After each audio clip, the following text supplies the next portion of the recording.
Hello everyone, तो मैं explain करने वाला हूँ असुर के सीजन 2 के एपिसोड 6 को। तो इसमें सबसे स्टार्टिंग में दिखाया जाता है शुभ को, असुर को, जो कि ये सब मर्डर करवा रहा होता है। वो एक क्लाइंट से बात कर रहा होता है फॉरेन में, जो कि अपना एक ऐप चलाती है, जस्ट लाइक व्हाट्सएप मान लो आप, फेसबुक मान लो आप, जो कि दुनिया में भर भर के यूज़ हो रहा है। अब उनके पास सारा डेटा होता है ऑल ओवर द वर्ल्ड का, जो भी इस ऐप को यूज़ कर रहे हैं। अब शुभ उनको एक तकनीक बताता है, एक ऑफर प्रोड्यूस करता है। वो कहता है कि मैं तुम्हारे लिए एक ऐसा एल्गोरिथम लेके आया हूँ जिसे तुम अपने इस कमाई के जरिए को मिलियंस में कर सकते हो, बिलियंस में कर सकते हो।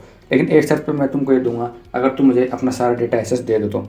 क्योंकि ये अपने इस एल्गोरिथम को अपने पर्सनल काम के लिए यूज़ करना चाहता है। अब वो मान जाती है, क्योंकि अगर ये वो ऐसा नहीं करती है तो ये उसके सिस्टम को हैक कर लेगा। अब इसके बाद हमारी कहानी शुरू होती है। अब जैसे कि हम लास्ट एपिसोड में देख चुके हैं कि रसूल मर चुका है, तो अब उसकी टीम वालों ने ये घोषित कर दिया है कि वो अपनी टीम के साथ धोखा कर रहा था और वो पकड़े जाने के बाद उसने खुद आत्महत्या कर ली। ये स्टेटमेंट उसकी टीम वालों ने, उन्होंने कहा कि ये सब कुछ झूठ है। वो अपने पुलिस की मौत की वजह से ट्रोमा में था और इसी के चलते उसने खुद को अपना आपा खो दिया और खुद सुसाइड कर लिया। और यहाँ पर डीजे अपने सर को समझा रहा होता है कि अगर आज मैं रसूल को छोड़ देता तो शुभ अपने प्लान्स में कामयाब हो जाता। लेकिन हम आज के नुकसान को छोड़कर आगे की फ्यूचर सेविंग को देखना चाहते हैं। हम आगे जाकर शुभ को पकड़ सकते हैं अगर आज हमने कदम उठाया तो। और ऊपर से हमने हमारी नुसरत को भी बचा लिया, जो कि अब बिल्कुल से साथ साथ हमने शुभ के दोनों हाथ काट दिए, रसूल और केसर। जहाँ पे निखिल कहता है कि आपको क्या लगता है अगर ऐसा करने से वो रुक जाएगा? वो रुकने नहीं वाला, वो और भी बड़ा कदम उठाएगा। जहाँ पे उसके सर कहते हैं कि अब जो हो गया सो हो गया। और बाद में डीजे के इस एक्शन पर एक और उनके सर कहते हैं कि बाद में मैं डीजे के इस हरकत पर एक्शन जरूर लूँगा, लेकिन अभी हमें टीम के साथ मिलकर काम करना चाहिए अगर उसको पकड़ना है तो।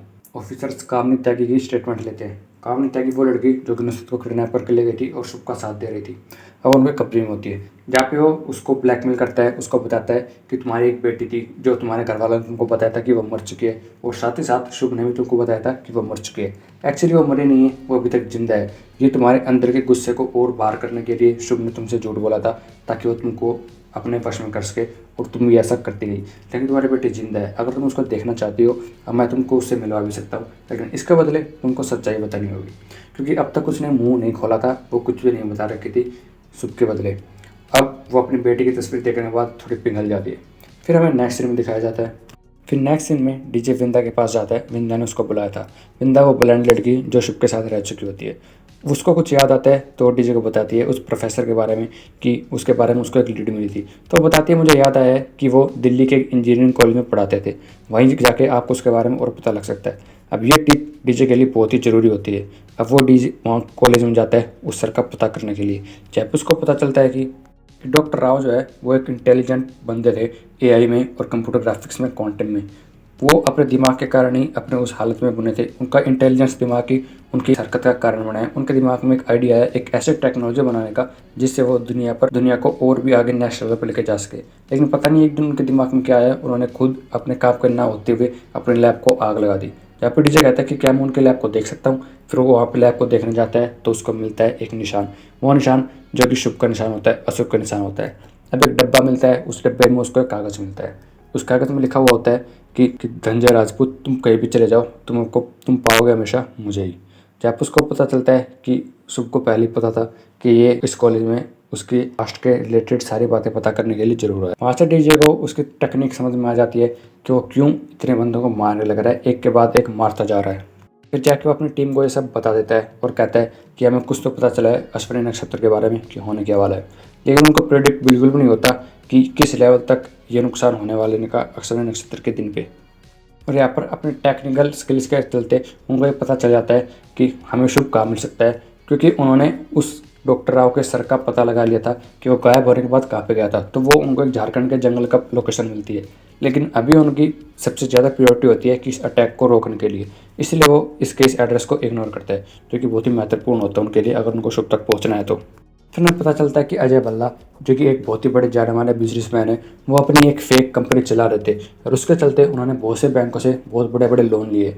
और टोटल देखा जाए तो उन्होंने 82,000 करोड़ का लोन ले रखा है, जो बिल्कुल नुकसान में जाने वाला है। फेक अकाउंट से उसने ये सब किया है। अब उनके खिलाफ अरेस्ट वारंट उनके पास होता है एटीएफ वालों के पास, लेकिन वो उसको गिरफ्तार नहीं करते, क्योंकि अगर उन्होंने ऐसा किया तो स्टॉक मार्केट बिल्कुल गिर जाएगी और लोगों का बहुत ज़्यादा नुकसान होगा। अगर लोगों का बहुत ज़्यादा नुकसान होगा तो फाइनेंशियल कंडीशन हमारे देश की एकदम नीचे चली जाएगी। आम आदमी अपने खर्चे निकालने के लिए एक दूसरे का मर्डर करने पर निकल आएंगे।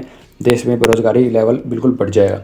तो इसके चलते इन प्रिकॉशंस को मद्देनजर रखते हुए पुलिस को गिरफ्तार नहीं करते। लेकिन फिर हमें दिखाया जाता है अश्विनी नक्षत्र का जो मेन इफेक्ट है वो ये होता है कि रसूल मरने से पहले एक वीडियो अपलोड करके चुका था। वो वीडियो में उसने बता दिया था कि अजय भल्ला एक फेक आदमी है, उसने 82,000 करोड़ का टोटल नुकसान किया है, और सबूत के तौर पर कैमरे के सामने कुछ डॉक्यूमेंट्स भी रख देता है जिससे लोगों को पता चल जाता है। और अब देश में दंगे फसाद होने शुरू हो जाते हैं और वही सब होने लगता है जो कि शुभ ने सोचा था। सारी फाइनेंशियल कंडीशंस नीचे चली जाती है, बेरोजगारी दर बढ़ जाती है, सारे बैंक्स लोन करप्ट हो जाते हैं, लोग अपना पैसे लेने के लिए लोन बैंक में जाते हैं तो उनको कुछ भी नहीं मिलता है, दंगे फसाद शुरू हो जाते हैं, आर्मी रोड पर आ जाती है उनको रोकने के लिए। सो भाई ये होता है अश्विन नक्षत्र का मेन इफेक्ट। सो अब हमारा यहाँ पे एपिसोड 6 खत्म हो जाता है। अगर एक्सप्लेनेशन अच्छे लगे हो फिर मिलता हूँ अगली वीडियो में एपिसोड 7 के साथ। चैनल को सब्सक्राइब कर देना। तब तक के लिए जय श्री राम।